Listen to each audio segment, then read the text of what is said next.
A lot is going on around the country. Both of the major leaders are in Melbourne this morning. Suburban Melbourne seats are a real focus for both campaigns at the moment.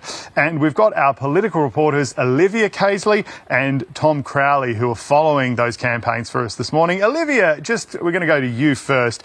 Labor is going to continue this relentless focus on housing this morning, campaigning in some of the outer suburbs of Melbourne. Yeah, housing has become such a key policy issue this election campaign, with Labor spending the past 3 days really hammering home its policies. But when it comes to its pitch, Labor wants to open the front door of home ownership to a new generation of voters, and it wants to do this through its $10 billion plan to build 100,000 new homes and also make it easier to get into the market with just a 5% deposit.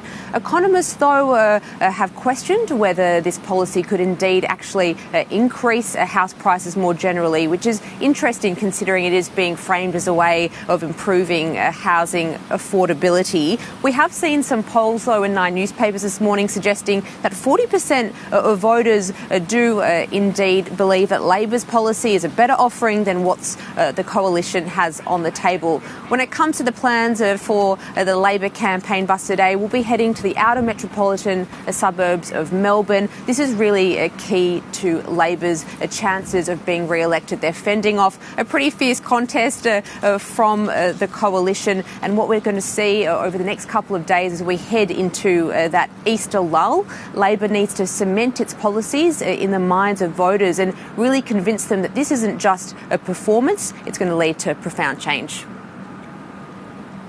And Tom, to you, you're following Peter Dutton. He's also been speaking about housing all week. You have a particular background in economics. Can you just take us through the centrepiece of his pitch? I can. So I suppose if I pick up on Liv's theme of Anthony Albanese talking about opening the door to first home buyers, Peter Dutton's really talking about what happens when you get in down the hallway and put your bags down in that house. It's focused squarely on the first 5 years of first home buyers once they have a mortgage. It's a tax deduction for mortgage interest payments for that cohort. It's also, it's clearly there a pitch, yes, to first home buyers, but also to those who already own their homes. And that's where Peter Dutton has been on more comfortable ground talking about those same critiques from economists about, well, what if all of this extra money for first home buyers pushes house prices up? He's been quite comfortable to say he wants house prices to rise steadily, wouldn't even match his shadow housing minister Michael Sukkar in saying they should be limited to the level of wages. He's quite comfortable talking also to those who see their home as a nest egg.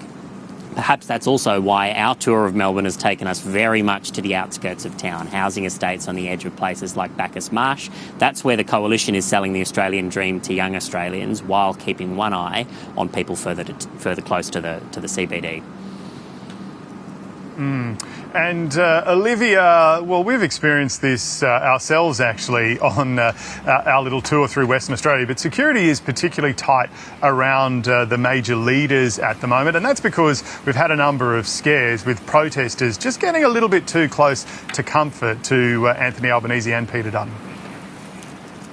Yeah, as you say, this has become a bit of a recurring theme of the 2025 election campaign. We have seen both sides and both leaders having events ambushed by protesters. And last night was no different. The Prime Minister was in the hotel lobby where he's staying here in Melbourne when two alternative right video content creators essentially ambushed him, demanding answers on questions about immigration and housing. ABC News understands that this was deeply concerning to the Prime Minister's office. They were shocked really by the fact that he managed to get through the security and come so close to the Prime Minister. And as you say, we are seeing this kind of increased interaction between protesters trying to disrupt these events. They will, both the leaders, be speaking at the ABC Leaders Debate later this evening, and there is a protest scheduled there as well. Yeah, get your popcorn for that Leaders Debate, live and free, of course, on the ABC, hosted by the one and only David Spears.